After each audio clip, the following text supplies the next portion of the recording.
That is not who you are. That is what you've been conditioned to believe. That is not how you are.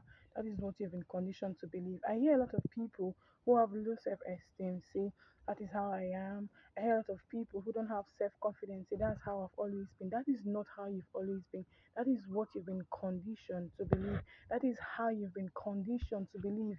That is what you've been conditioned to believe, and you could have learned it from your parents. Your environment plays a great role in establishing your mind or developing your mind. Nobody was born with a fully developed mind. We all came into this world with blank mind, and as we grew on, our environment, our parents, our society, what we're exposed to constantly started building our mind. A lot of things that you do, a lot of ways that you react, a lot of characters that you exhibit are learned, and you were not born with it. Those are your conditioning and not who you are. A lot of people believe that they can't get rich, they cannot be rich because wealth belongs to some certain set of people and not them. They believe they cannot be rich because they've not seen anyone in their environment get rich. So automatically, they don't think they can be rich. What makes you think you cannot be rich? What makes you think you cannot succeed? What makes you think you cannot be great? What makes you think you cannot achieve all that you want to achieve?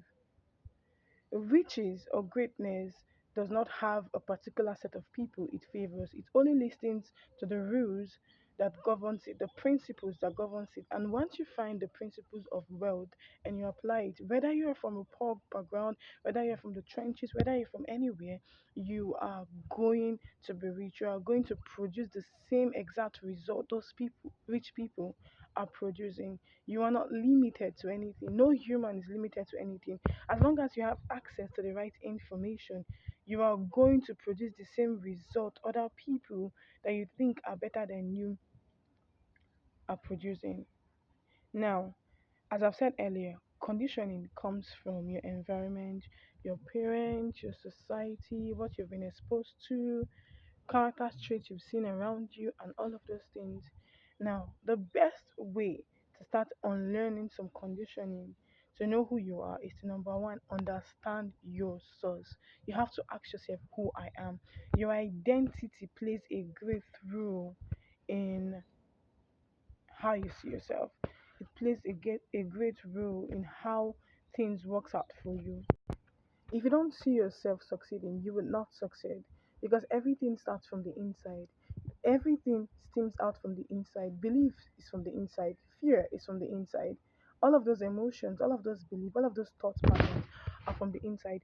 So you need to correct. You need to start finding out who you are. Now, I as a child of God, as a Christian, the Bible says I am created in the image and the likeness of God. So that is who I am. That is my source. I'm not talking about the physical body, but my spirit and everything that has been created in me is in the image and the likeness of God. So if I am the image and the likeness of God, I am expected to think excellently the way God thinks, to talk excellently the way God talks. So now, as a Christian, I know that my source is God, and God is a bold person. God is not a timid person. God is not a shy person. And since I am created in God's image and likeness, why would I be shy? Why would I exhibit timidity? Why would I exhibit shyness? Why would I exhibit fear when the person who I'm created in his image and likeness doesn't exhibit those kind of character? You see that there is a contradiction. So you being timid and not bold is not a characteristic of God. If you are created in the image and in the likeness of God, then you'll be bold like God. So understanding where you stem out when you stem out from your identity plays a great role in how you navigate through life and how you do things, how you see things, how you see yourself, how you approach things. Then, secondly, how to change your conditioning. Now, understanding that you are the image and likeness of God, you begin to walk the way God will walk. You begin to think the way God will think. Now, you begin to expose yourself, all those mindsets you've learned from your parents, from your environment that are not in alliance with what God is or with what God has in store for you. You have to start unlearning them, relearning them.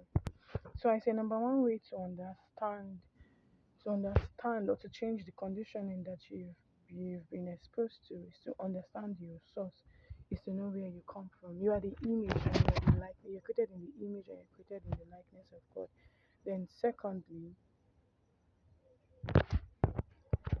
understand that societal label of you is not who you are. Your failures, your mistakes are not who you are. Your experiences does not really define you. God defines you, and God says you're perfect in Him. God says you're the apple of His eyes. God says you are great. If God says all of those things, who are we not to believe?